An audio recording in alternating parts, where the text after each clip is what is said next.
Good morning, good morning, good morning. And welcome back to the Operation Hill 100 Hearts channel where we do what?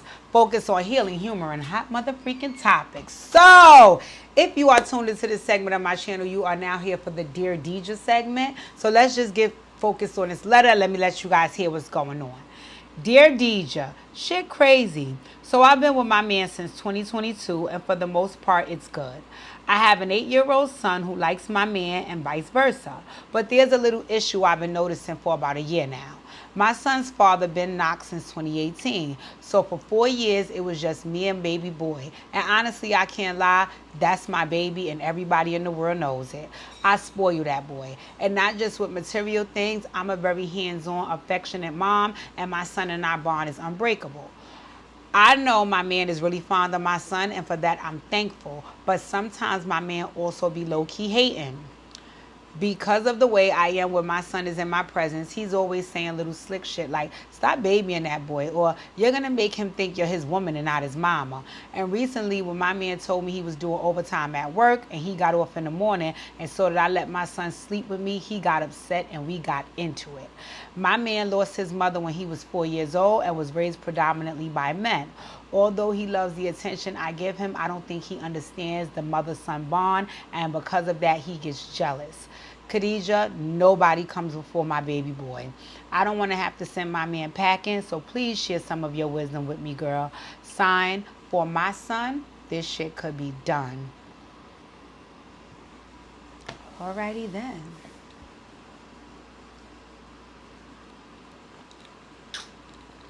Good old H2O. City Gin is what my grandmother used to call it. Um, First of all, I know this person either knows me extremely well or went to school with me because they called me Khadija. And only people who either went to school with me or are extremely close to me, or my mom, when she's really angry with me, calls me Khadija. Everybody else calls me Deja, right? Anywho, okay, yeah, the mamas and the sons, the mamas and the mother freaking sons, they can be very sensitive. Um, I'm happy that baby boy and your man gets along well. That's nice. That's a beautiful thing. I love that, right? I would be asking in the Operation Hill 100 Heart session first is, have you ever tried to in the past address these behaviors? Because I know that you said it's been going on for about a year now. So I would have to ask, was there ever a time where you did say something to him about it and the dialogue just didn't work? Or have you never ever brought this up to him, right? That would be my first question. My second question would be, and not question, because you do want to approach this. So seeing as though you want to say something to about it, you know how we got to do. We got to work out what that's going to look like and how is it going to work, or if it's not going to work at all. I know for me, sometimes in certain situations, I notice I have to pretty much show a person what I mean as opposed to telling them. So let's figure out if your man is that type of person. Because I know sometimes for men, right, they struggle with admitting things, right? So even if your man is jealous of the mother son bond, or even if he doesn't understand it, he may not want to admit that that's the case, right? So if you bring up the behaviors and then share with him that's what you think, he may get on the defense and try to say that's not the case. Which is why, for me personally, when situations like that happen and I have a person like that, I address the behavior right there in the moment so they're aware, right? So instead of me just bringing up behaviors that you did in the past that's not happening currently, and you can probably be like, oh, that didn't go like that, or I didn't, you know what? Let's just bring up when it actually happens so y'all can have some dialogue about it. So let me know if that's an option. Would it be smarter or better for you to say, let me just bring up the situation when it occurred right there in the moment, or do you need to come with a number of them, right? Let's just use what I said, which is, let's talk about it right here, right now, when it's happening. When it happens, right? Like you said, it's only some dialogue, right? So it's only words. It's not like it's any like, not like an action. It's pretty much the things that he says. So when it happens, of course, if the baby boy is right there, you pretty much say, let me talk to you privately, because you don't want to have this conversation in front of baby boy. You don't want to really have it in front of anybody. It's nobody else's business or concern. So you say, let me speak to you for a second. And then you basically share honestly how you feel. Now, before we go into addressing your man about this, I want to ask you an honest question. And this is actually what I would be asking in the Operation Hill 100 Heart session, which is, are you being sensitive about your son? Because what we know is parents with their children is a very, very, very serious thing, right? It's not nothing to joke about. It's not nothing to play about. People don't play about their children, right? And I love and respect the parents that go hard for their kids, as you should. You're their protector and their provider, if nothing else, right? But sometimes with being a parent and having such strong emotions, there could be things that you overreact to. Right? So I just want to make sure when you saying that you want to address him about what he's saying and doing, this is not coming from a space where it's you can't really hear or see his point of view because you're so sensitive about your son. And the reason why I asked that is because in your letter you basically discussed how close you and your son are, or how much of a bond you guys have. So I know that you're the type of mom that, if something hit him, it hits you, right? So that would be my first thing is this something that you could probably take heed to what he's saying, or you can't even hear or see any of what he's saying because you are so sensitive about your son. And I say this because I have encountered parents with that issue. And it is a big issue because sometimes it stops parents from being able to either take accountability or make the young person take accountability because they're so busy thinking that everybody's against them or trying to be mean to them and they have to protect them. Right? So I would be asking first, is what he's saying, does it hold any merit, or is it that you can't hear what he's saying because you're just being overprotective of your son, right? Also, let me ask, do you think that your son is aware of some of these comments, and how do you think it makes him feel?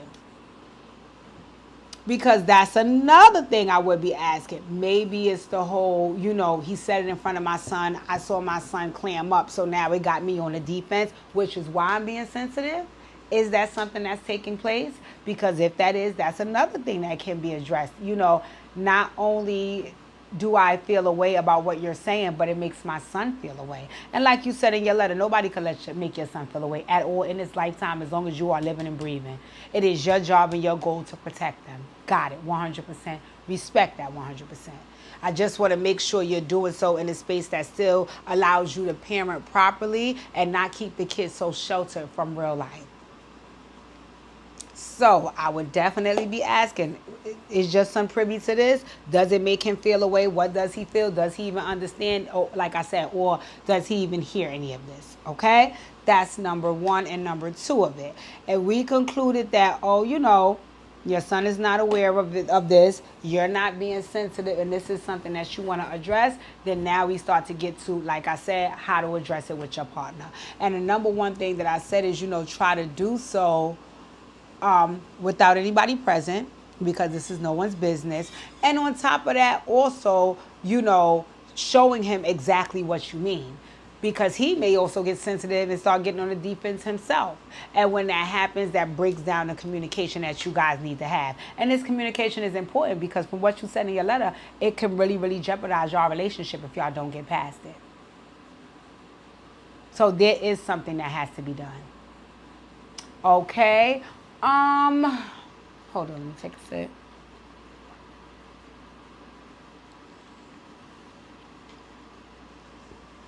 What is, because I understand that he's grown up with a lot of males in his life, right? But I can assume there has to be an aunt, a grandmother, or somebody that he does have a connection with, right? How is that relationship between him and those women? Right? Because then you can take a look at, what are some of the defining factors of why he makes the decisions he makes or conclusions he comes to when it comes to you and your son relationship. So like sometimes I've seen situations where in my experience, right?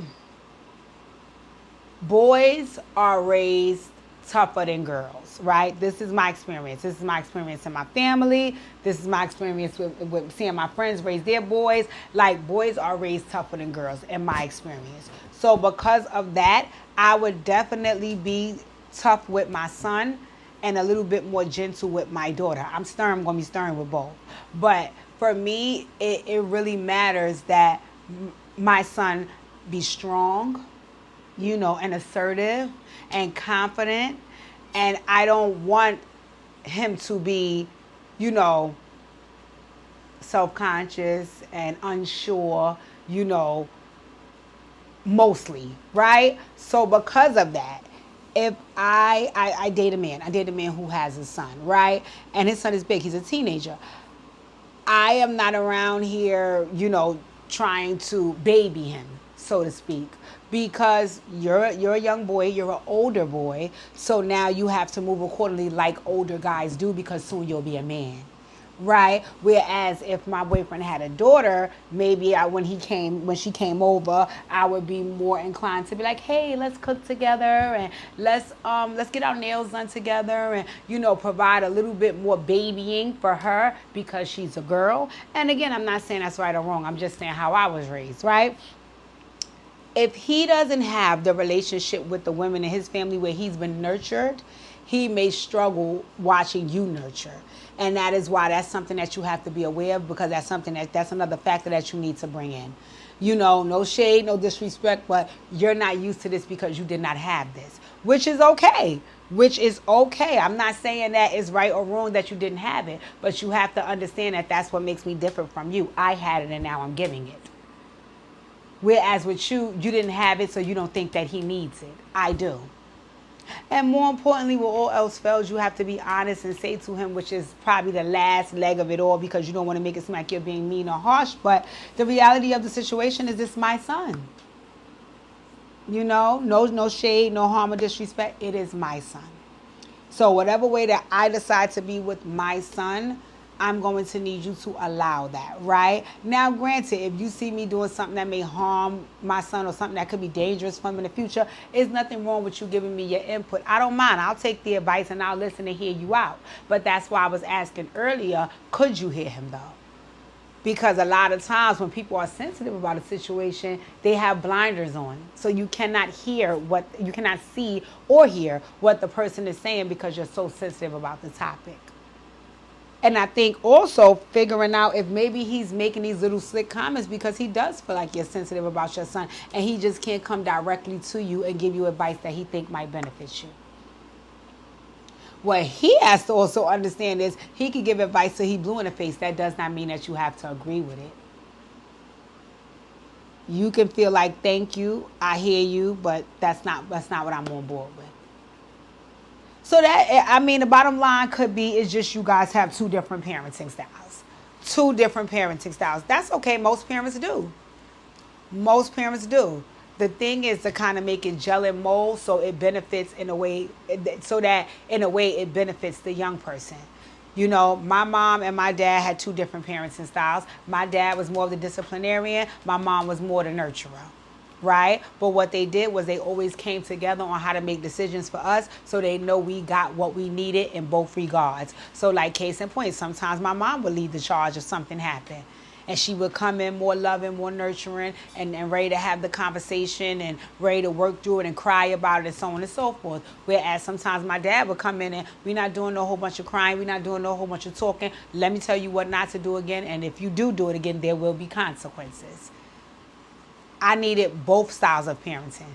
They contributed to who I am today. So it's nothing wrong with him looking at things differently. You guys just have to figure out what that looks like if he's going to be around you and your son. Because not trying to be mean, but it's just being honest, it's not his son. And I don't know if you want to factor in how he parents. Is that something that you want to do? Does it matter the way, and I don't mean the way he treats your kid, but is he also going to be the person that's going to be co-parenting with you? Because if so, you have to factor in what he thinks. If not, you have to say that.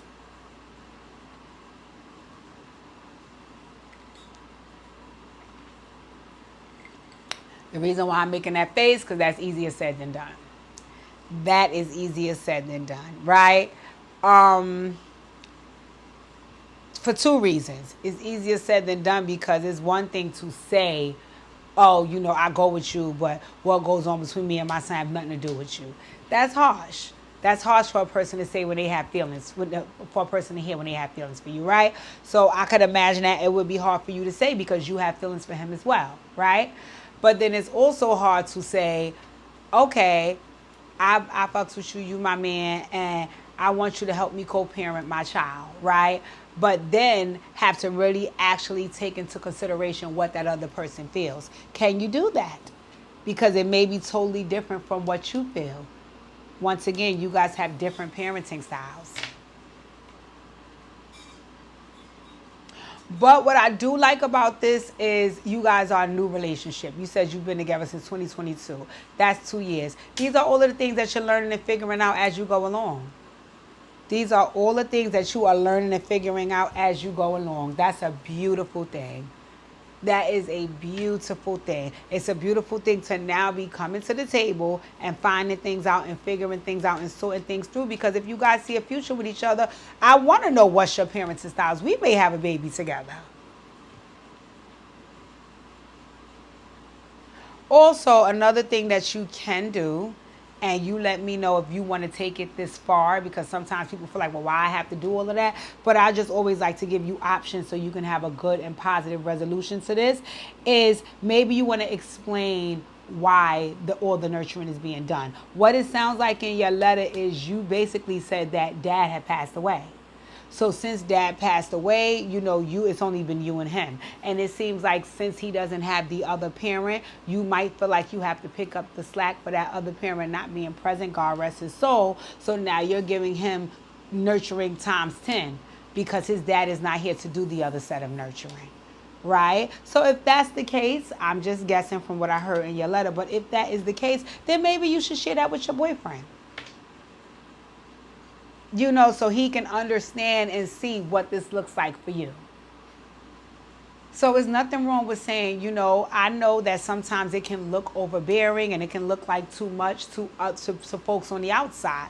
But there's a method to my madness. And the method is that I don't want my son to lack. And I don't want him to miss out on the level of nurturing that he needs because his dad is not around to give him the other set.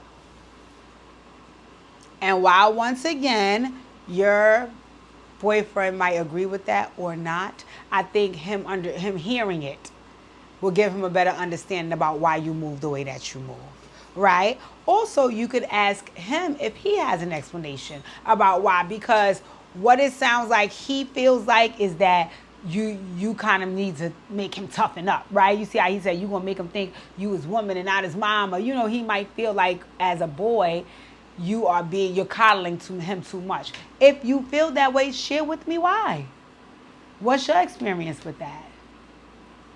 But he has to also factor in that he may just feel that way because maybe he wasn't coddled at all. So this is why Operation Heal 100 Hearts is so important, because it's not just about this one isolated situation. It's a whole lot of jewels that you guys can pull from one another in trying to resolve this. I tell everybody that for 17 months, Pookie and I were separated. For 17 months, right?